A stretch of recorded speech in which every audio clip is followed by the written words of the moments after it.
Tonight, the Mideast conflict widening as Houthi rebels fire at a US destroyer in the Red Sea.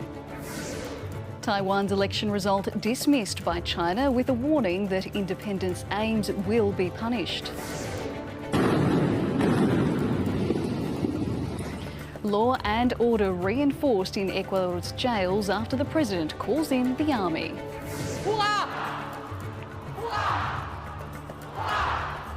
And Australians joined the Danish crowd celebrating royal ceremonies in Copenhagen. I'm Catalina Florez. This is SBS World News.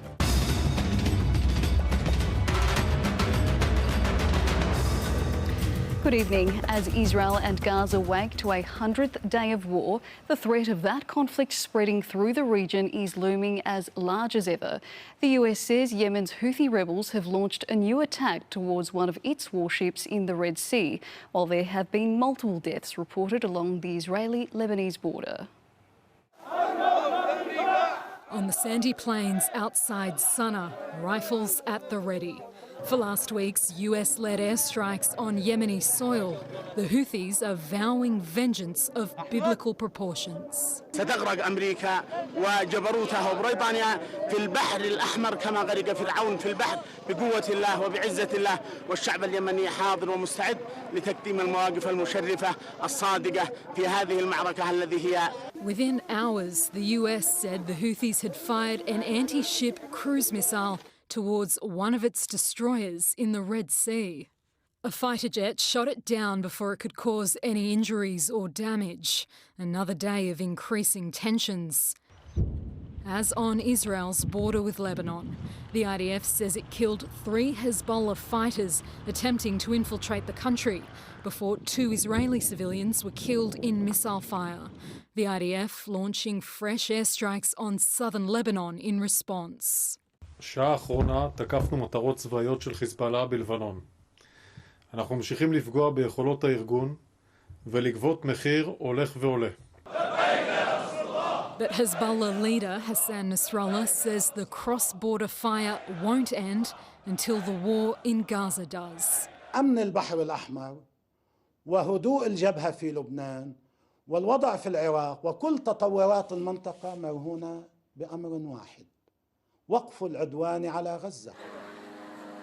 Where the 100th day of this war is bringing more bombardment. Local authorities say at least 125 people were killed in the past day, including 15 here in Deir al-Balah. Those who survived now displaced. وزي ما انت شايف على هذا الحال دمار في دمار. بتكون قاعد مبسوط في بيتك مأمن وعندك أطفالك وعندك أطفال نازحين التانيين وبغمضة عين بروح كل شيء. Gaza's health ministry says almost 24,000 people have been killed in the past 100 days. Hamas fighters, the IDF says, make up 9,000. 7,000 more are missing, presumed to be buried under the rubble. Each day, Mohammed says he returns to the ruins of his home, looking for the bodies of his 3 children trapped underneath it. ابني سنة ونص عمره نيمته في الأوضة هنا كانت الأوضة هنا نيمته في إيدي أنا حطيت ابني نايم على الفرشة استشهد وهو نايم إيش ذنبه إيش له ذنب إيش عمل إيش شاف في السنة ونص. Fierce fighting is also reported in southern Gaza. New videos released by the IDF show large swathes of Khan Yunis in ruins. Neighbourhoods now open battlefields. אחד מהדברים שהתבררו בלי כל ספק זה שאנחנו חייבים לנהל את המלחמה הזאת והיא תיקח עוד חודשים ארוכים. 100 days of war, ending with the promise of many more to come. Claudia Farhat, SBS World News. Hamas aired video on Sunday showing 3 hostages it's holding in Gaza, urging the Israeli government to end its offensive to ensure their release. The 37-second video of the hostages, who are aged between 26 and 53, ending with the warning, "Tomorrow we will inform you of their fate." 136 remain in captivity, their families desperate to find out if they're still alive. 100 seconds of silence for 100 days of war. At a 24-hour-long rally, dubbed 100 Days of Hell. This is my big brother. He's kidnapped by Hamas. He's held hostage from the 7 October, 100 days. We hope we come back. We wish he came back every day, every night, every time, every hour, every minute that passed is harder. Solidarity from all walks of life. A 100-minute pause in civil and commercial business. The University of Jerusalem releasing 100 balloons. Israelis remain deeply shaken by the October 7 assault. Israel is in a never-ending loop, repeating October 7th. It is all that people talk about here. The Israeli newscasts, radio programs, TV shows, all they do is talk about October 7th. Seared in the minds of Eilert Kohn and Charles Schnerman. But they've decided to return to their kibbutz, one of the hardest hit by the Hamas attack. Their house still covered in stickers, signalling it was cleared of bodies or gunmen. Coming back here is more a cure than a disease because it helps me work these things inside of me. It's kind of a closing circle. They're the only residents of Hafar Aza to feel that way and return. It is an attack that shattered the country's sense of safety, the sense of security, and the sense of trust in the country's leaders. Polls over the last 3 months show a political shift, with increasing support for West Bank settlers and military occupation of Gaza, while the approval of Israel's longest tenured leader in history has plunged. You see a public opinion that is shifting away from Netanyahu, but in a quite a paradoxical way, going both ways. So in terms of ideology and ideas, you see people going more to the right wing, becoming skeptical of progress towards peace, skeptical of the Palestinians, not to the extreme right perhaps, but more to the right. But in terms of projected electoral behavior, you see people moving towards the center. A vast majority of Israelis say Netanyahu should leave office when the war ends. With no signs of that happening soon, it's unclear what any future leadership will look like. Liz Maddock, SBS World News. Foreign Minister Penny Wong is travelling to the Middle East to advocate for an immediate ceasefire. She says while Australia doesn't play a central role in the region, it has a respected voice as she prepares for meetings in Israel, the occupied Palestinian territories, Jordan and the United Arab Emirates. The itinerary has drawn criticism from Jewish lobby groups and the federal opposition, as Penny Wong confirmed she won't visit the kibbutz in southern Israel that was targeted in Hamas's October 7 attack. Instead, she'll meet survivors and the families of hostages in Jerusalem. She'll also meet victims of Israeli settler violence in the occupied Palestinian territories. All of these meetings are about engaging with a wide cross-section of perspectives and parties in the region and to put Australia's view, but also to listen. So it's good that the Foreign Minister is firing and going, but it is disappointing that on her trip to Israel, she hasn't found the time and won't find the time to get to southern Israel to visit those communities that were directly affected, to visit those kibbutzes that were the target of Hamas's attacks on the 7th of October, as many other world leaders have done. The Prime Minister says the Foreign Minister's itinerary is a matter for her. China's Foreign Minister Wang Yi has dismissed Taiwan's election results and condemned foreign governments that congratulated the Democratic Progressive Party's President-elect William Lai. The tension prompting Taiwan's civil defence to take up arms in preparation for what many have described as an imminent Chinese invasion. Preparing for a conflict they hope will never come. These men are part of Taiwan's civil defence, groups of civilians training for a possible war with China. Taiwanese people need to understand that we are sort of in a Cold War or wartime scenario at the moment. That is a lot of Taiwanese people which they are unprepared of.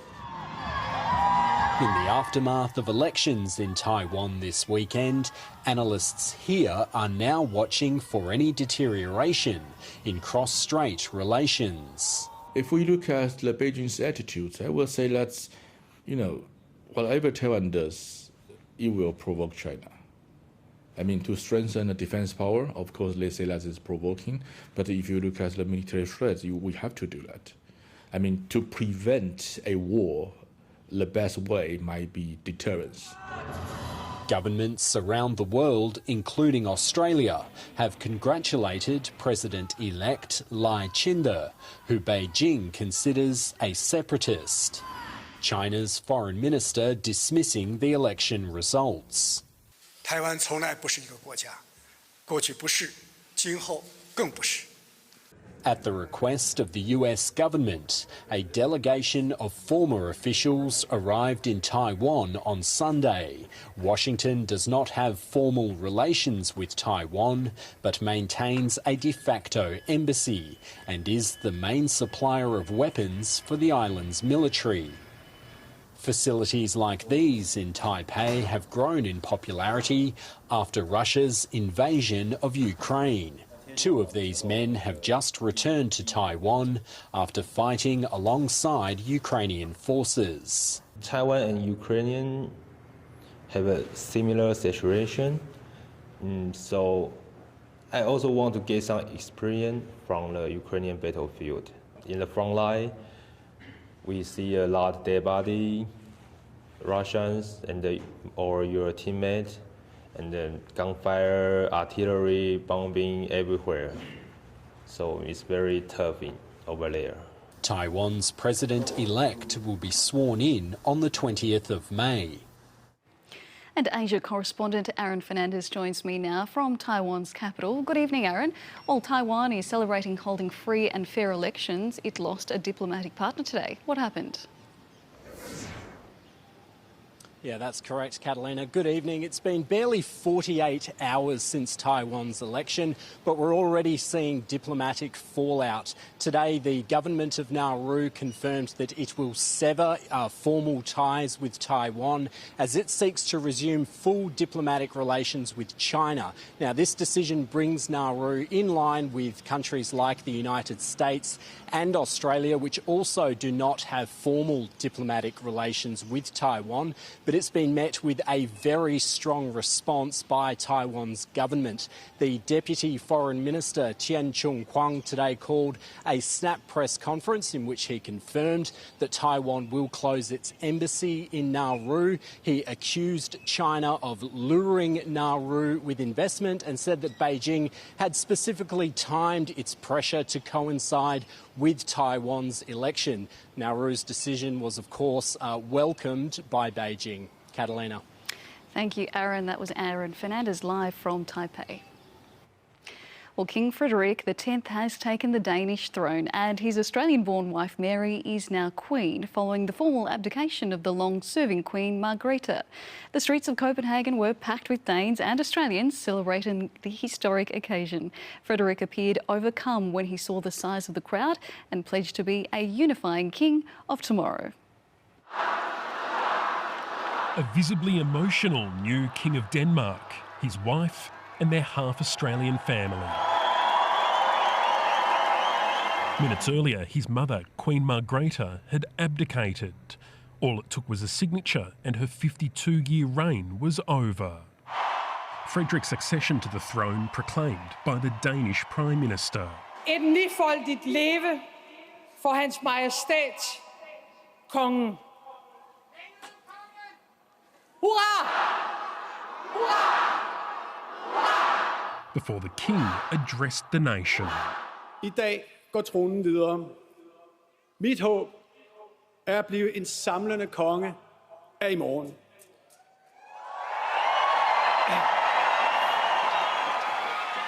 Det er en opgave, jeg har nærmet mig hele mit liv. Det er et ansvar, jeg tager på mig med respekt, stolthed og stor glæde. Det er en gerning, jeg vil gøre mig umage med og bære gennem den tillid, jeg møder. Just as many people were here to see their new Tasmanian Queen as they were the new monarch. Expect this image to be on tea towels and postcards in Copenhagen souvenir shops in the near future. But the crowds wanted more, a kiss, and they got one. From a chance encounter in a rowdy Sydney pub to a palace in Copenhagen. Almost 24 years after Mary first met Frederick, the fairy tale is complete. He is king and she is Queen of Denmark. Meaning Queen Margrethe can enjoy retirement, something no Danish monarch has done for almost 900 years.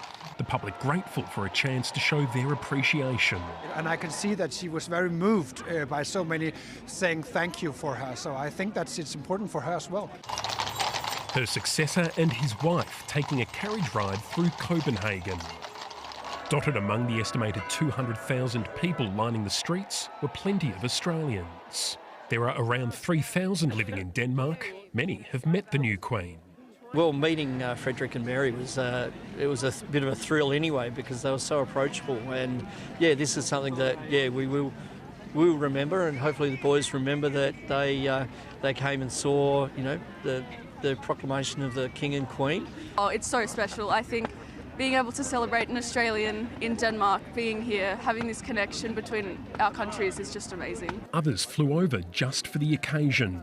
I love Denmark and I love the people and the culture, and I thought this is a once-in-a-lifetime opportunity. Why not come and be a part of history and witness, this special event? And they were rewarded with a second balcony appearance, this time at Frederick and Mary's residence in the Amalienborg Palace. A final farewell to the crowds, and we'll give the final word to an Aussie expat poet who wrote a little prose to mark the occasion. Something's building deep inside, a special kind of pride. A new king takes the throne with an Aussie born by his side. Proof that fairy tales are real and dreams they do come true. Our Mary, Queen Mary, we are so proud of you. And it should be noted that not everyone in attendance was writing poems about the new King and Queen. There were a few protesters hoping for Denmark to become a republic. The celebrations will be continuing in the next couple of hours. King Frederick and Queen Mary will be heading to the Danish Parliament for a function with lawmakers. King Charles and Queen Camilla have sent them a letter of congratulations. The British royals might have been watching events here yesterday thinking they looked a little bit low-key, and that might be the case, but keep in mind they were organised in less than 2 weeks and cost a fraction of what was spent on Charles's coronation, and that is in keeping with how Frederick is likely to reign. His mother had advocated in recent years for a slimmed-down monarchy. He is likely to continue in her footsteps. Catalina? Thank you, Ben. That was Ben Lewis live from Chile, Copenhagen. Well, coming up next, last-minute delays to the presidential inauguration spark anger in Guatemala. Tiwi Islanders lose a legal bid to stop an export gas pipeline north of Darwin. And shipping delays continue at ports across the country, and consumers feel the impact of industrial action.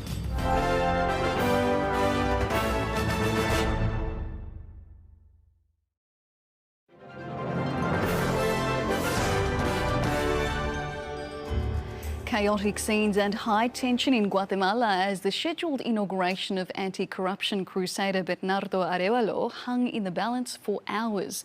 The presidents of Chile and Panama arriving but then departing as the event was delayed. Protesters filling the streets of Guatemala City as the United States and European Union urged Central America's most populous country to respect its constitution. Guatemala City, mid-afternoon. Tear gas and riot police instead of a peaceful, on-time transfer of power. Demonstrators threatening to storm Congress as hours ticked by with nothing happening. Estoy manifestando por el derecho de Guatemala, porque mucha corrupción. Ya no hay, ya el pueblo está saqueado. The delay fueling fears of a coup after months of manoeuvres by hostile lawmakers and government bureaucrats. President-elect Bernardo Arevalo posting that he was ready. We are going to do the swearing in, he said. Congress in uproar. Arevalo's supporters not budging. El proceso se está dilatando un poco. ¿Por qué? Porque en el Congreso están haciendo sus artimañas, como siempre lo hacen. Son un montón de corruptos, ¿verdad? The National Theatre ready, but still no ceremony. Yes, it was possible, the crowd chanting. Finally, many hours behind schedule, Bernardo Arevalo entering to be sworn in. The son of a former Guatemalan president making history, an outcome that had appeared far from certain.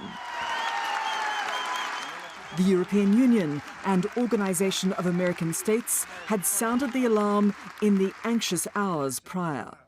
Al Congreso de la República a cumplir con su mandato constitucional de entregar el poder como exige la Constitución en el día de hoy. Arevalo has been forced to defend his election against claims of fraud from the Attorney General's office since he won in August. I met with Arevalo in Guatemala in November. The transparency of the elections has been established without any doubt, nationally and internationally, and yet the people who are about to lose power insist on trying to create this fiction. The inauguration placating demonstrators for now. Indigenous Guatemalans have protested for months to ensure the election would be respected. But Bernardo Arevalo has given just one cabinet post to the Indigenous community, which represents more than 40% of the population, in a nation that is hungry for change. Pruluwan, SBS World News. Ecuador's prison agency says all 178 of its staff who'd been held hostage since last Monday have been freed. There were dramatic rescue operations in prisons around the country over the weekend after President Daniel Noboa declared his government would not negotiate with terrorists. There's no question about who's in charge as the hymn to the fatherland echoes around this prison. Soldiers and prisoners dutifully sing the anthem about their country at peace in this moment of indignity. Similar scenes in at least 7 prisons across Ecuador, once considered among the most peaceful countries in Latin America. The hostage situation began when the leader of one of Ecuador's most powerful gangs vanished from his cell in a suspected escape. President Daniel Noboa declared his country in a state of internal armed conflict and designated members of organised crime groups as terrorists. In the last 2 days, authorities wrestled back control. Y una operación limpia sin ningún problema, salieron libres todos los señores ASPs que se encontraban retenidos. Relief for those freed after a week of captivity. Ya están afuera, lo más importante es que ya están afuera y están bien. Told the most important thing is that they were safe. One of those captured guards was 25-year-old Catalina Manchado. El miedo me consumió. The fear consumed me day in and day out until I got out. I thought about hugging my fiancé all the time. The first day, I was hoping they let us go after a few hours. Then the night came and I understood we were not going to be let go. The government says more than 1,000 people have been arrested in the space of a week. According to one gang member, organised criminal groups have taken note. If the President wants us to apologise, we can apologise. He won the war. But he should help us to reintegrate into society. We know we can't fight the state and we want to adhere to its rules. But the President has vowed to press on, posting, "We are taking control of the country's prisons. Congratulations to the armed forces and the National Police. We continue working to restore peace for all Ecuadorians." The military has stepped up its presence in the rolling hills bordering Colombia, attempting to disrupt drug smuggling routes. Taisok Husey, SBS World News. 5 people have died after a small migrant boat overturned while attempting to cross the English Channel. Around 70 people, including children, were trying to fit onto the boat when it overturned.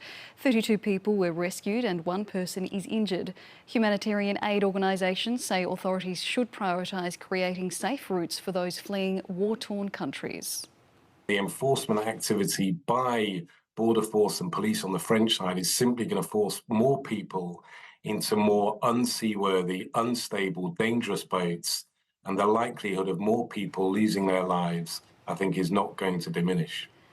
While the number of migrant boats crossing in 2023 dropped by 30% compared to the previous year, it's the second highest annual number of crossings on record. In Iran, the two journalists who broke the news of Mahsa Amini's death in custody at the hands of Iran's morality police have been released after more than a year. Elaher Mohammadi and Nilofar Homedi were arrested in September 2022, days after the 22-year-old was killed. Her death led to mass anti-government protests across Iran. Nilofar was arrested after publishing a viral photo of Amini's parents hugging and crying at the hospital where their daughter died, while Elaher was arrested after covering Amini's funeral. Construction of the Barosa gas export pipeline to the Northern Territory will go ahead after the federal court dismissed appeals from traditional owners. Traditional owners from 3 clans had appealed to the federal government to stop the works that they believed would cut ties to significant dreaming sites and bring ill fortune to Tiwi Islanders. Letitia Lemke has the story.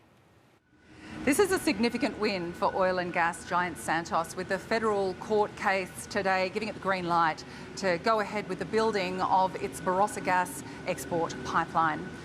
The Barosa gas project is worth more than $5.5 billion, and it hinges on a 262-kilometre pipeline that runs from the Barosa fields in Australian waters north of Darwin to the Northern Territory, passing by the Tiwi Islands, about 80 kilometres north of Darwin.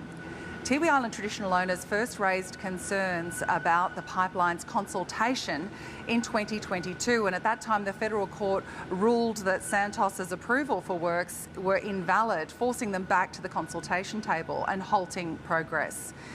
In October last year, as works were about to resume, Jikalaru traditional owner Simon Mankara raised fresh concerns. 3 traditional owners from 3 Tiwi Islands clans talked about the concerns they had around Santos work, saying it could disturb Umpachi, the rainbow serpent, a significant ancestral being in Tiwi culture, that it could anger a second ancestral being by intercepting with songlines, and that it could destroy important archaeological sites submerged in the area. Justice Charlesworth explained that a wider injunction on works would live or die based on whether or not those could be proven as new risks. Today, speaking from the federal court in Adelaide, she rejected claims from traditional owners, citing questions of integrity around recent geomapping work that had been done and concerns around what she described as a divergence in dreaming stories.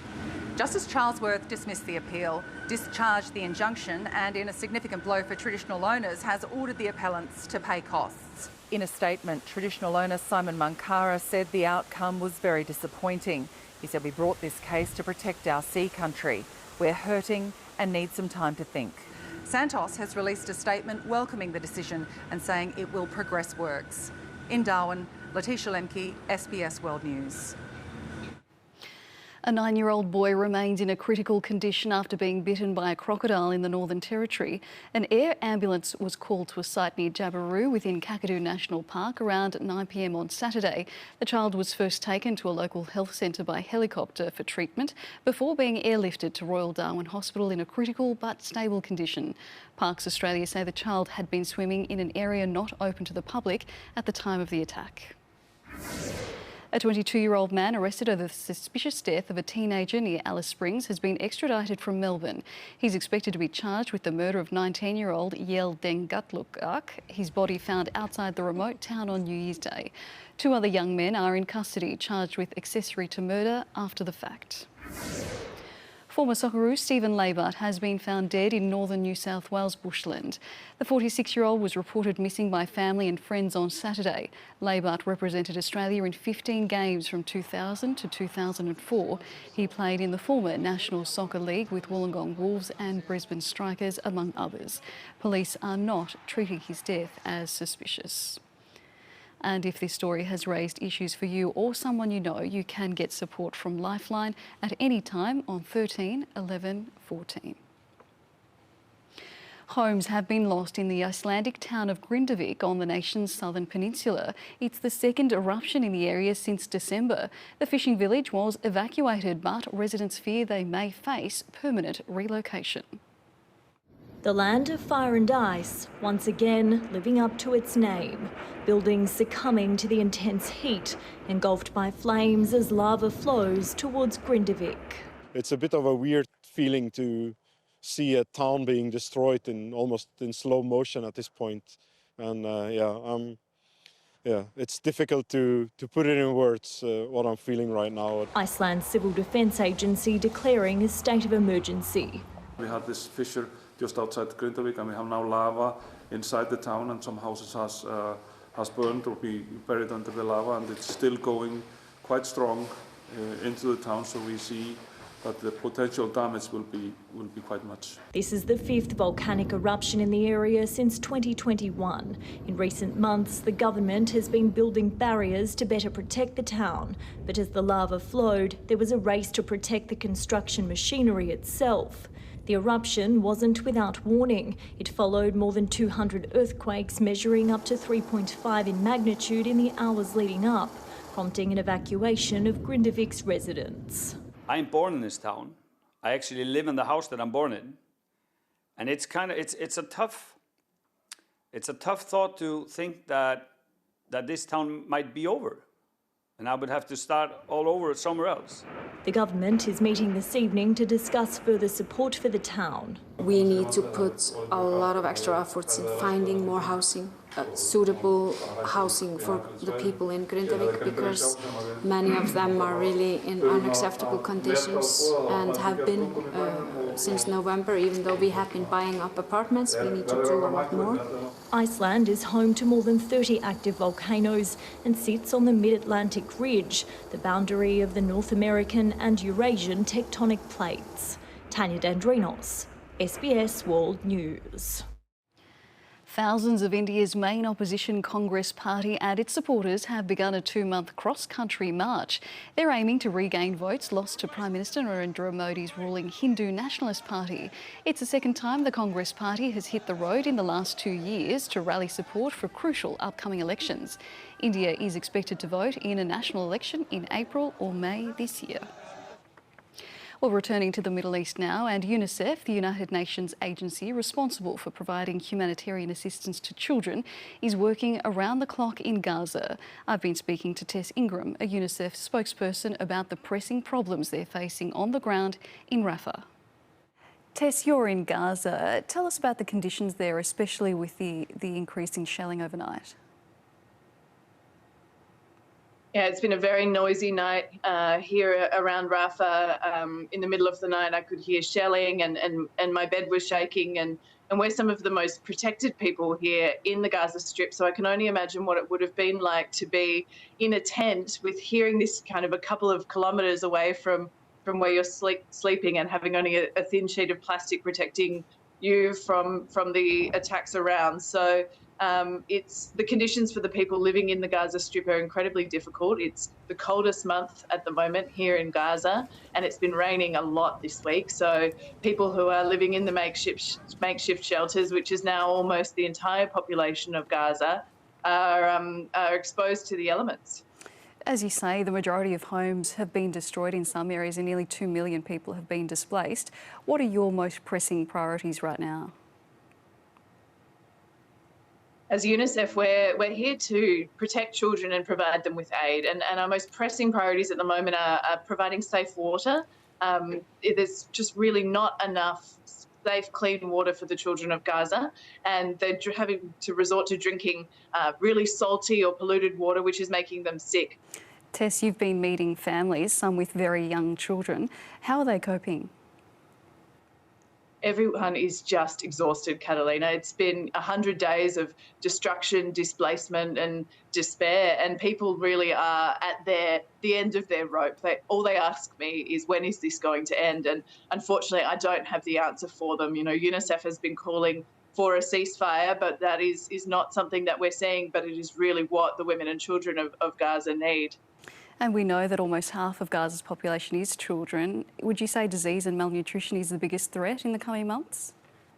Yeah, look, there's a real triple threat here in Gaza at the moment. As you say, half of the population is children, so they're disproportionately impacted by what's going on, both from the air, the bombardments and the airstrikes, but also from the humanitarian crisis on the ground, which is increasing by the day.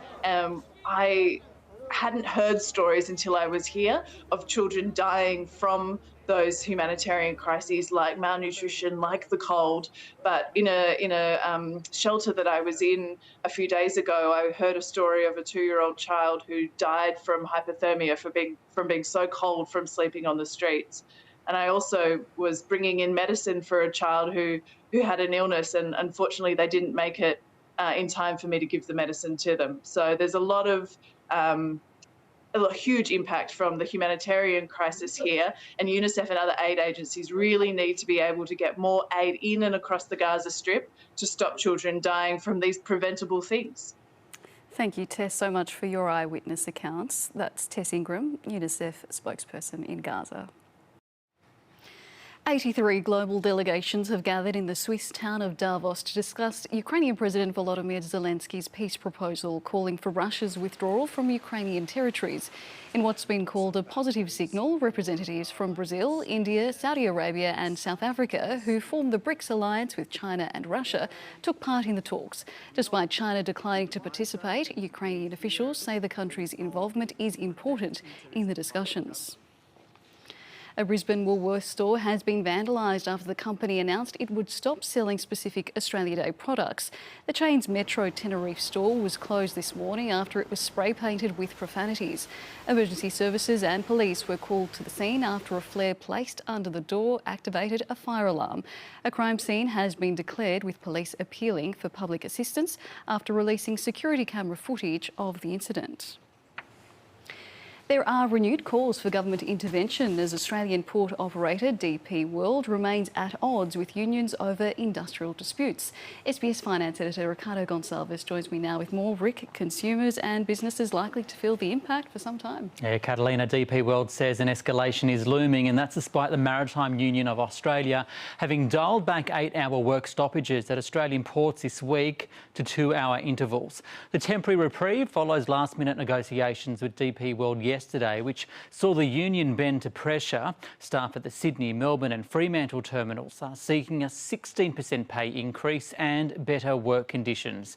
DP World, which controls almost half of Australia's freight, says the ongoing dispute is causing weeks of import delays, with consumers and businesses set to feel the pinch.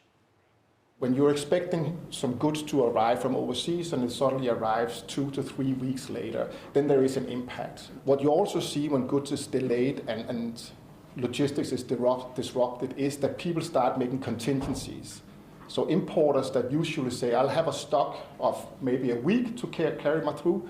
Now I have to stock up. I have 2, 3, 4 weeks worth of stock in my warehouses. So a lot of extra cost goes into the operations that eventually will have to filter through to consumers.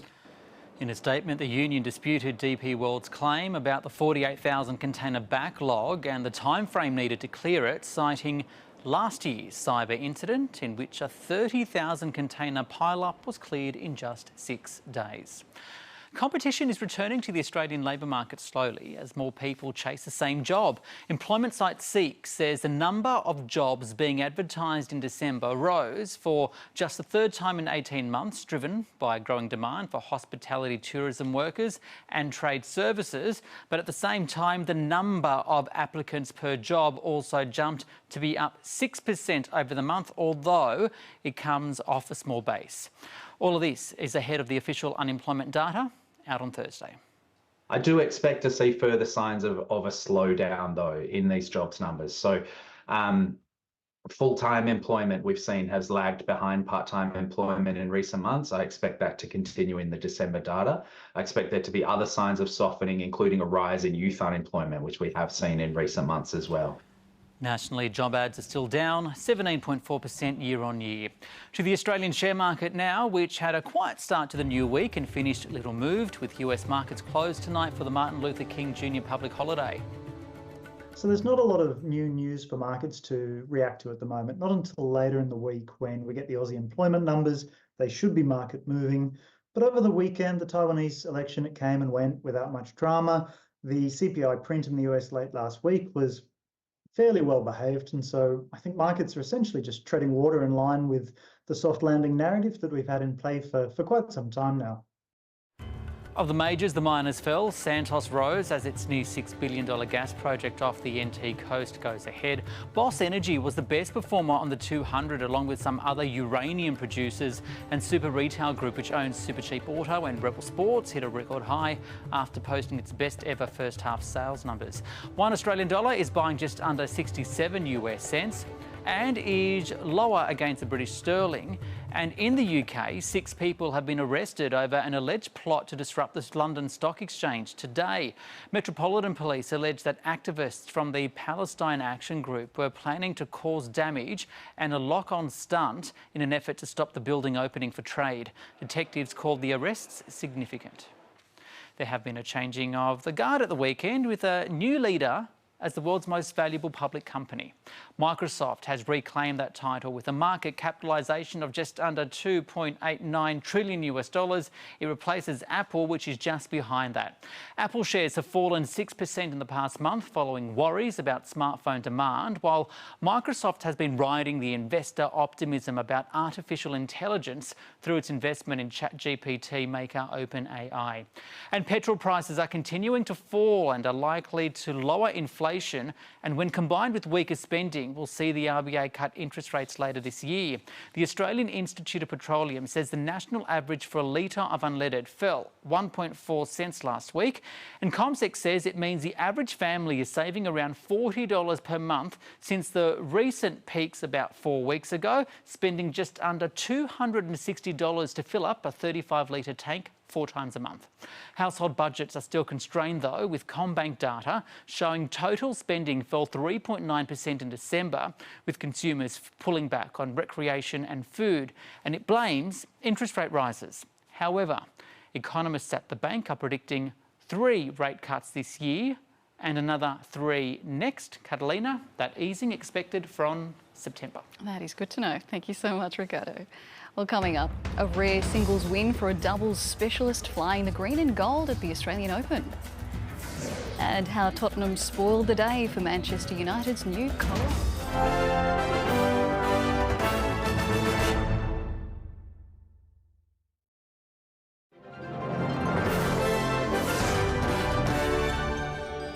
Storm Hunter has created a green and gold buzz with the surprise victory on day 2 of the Australian Open.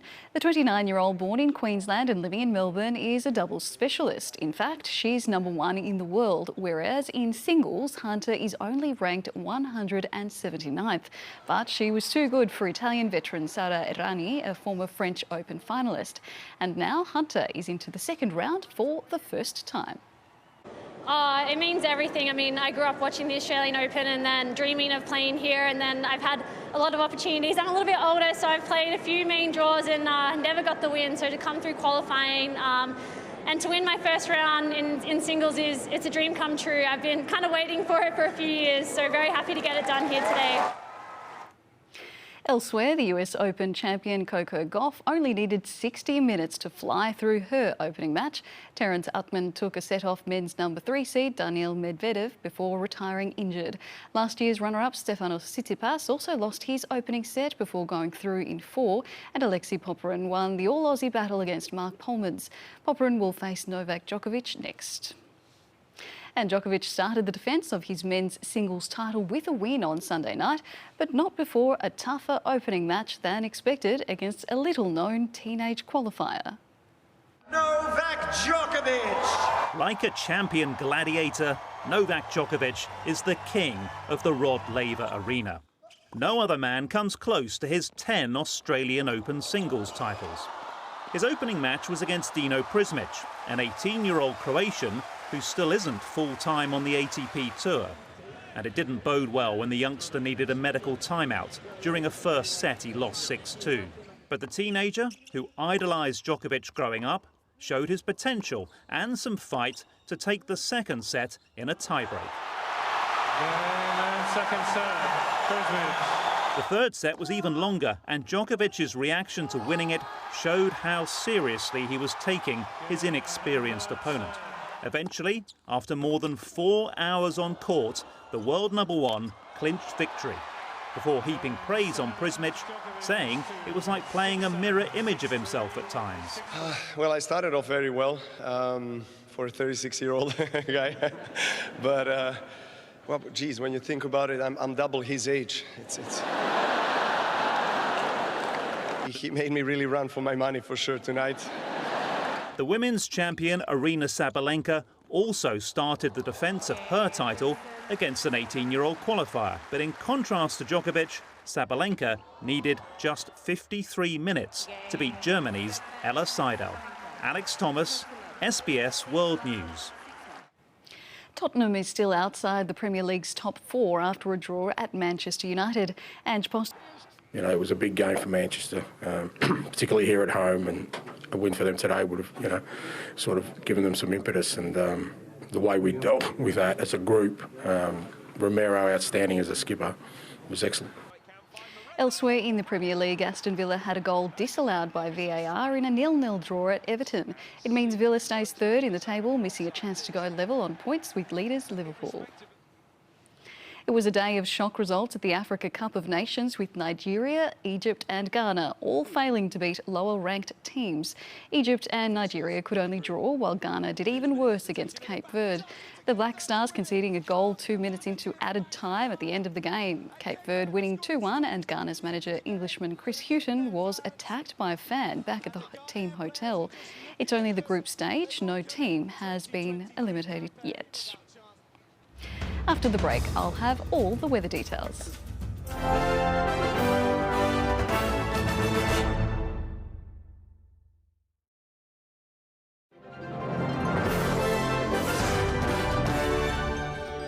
Firefighters in Western Australia continue to battle multiple bushfires. Blazes north of Perth have destroyed at least 2 homes. Crews have focused their efforts on containing a fire front near Bindoon. Authorities say the fires were sparked by a lightning strike over the weekend. To the weather forecast, tropical lows along a monsoon trough will continue to bring heavy rain and storms across the tropics. Other troughs, onshore winds and a front may continue to drive showers over Western Australia, South Australia's east, Western Victoria, New South Wales and Queensland, while maintaining heat in the west.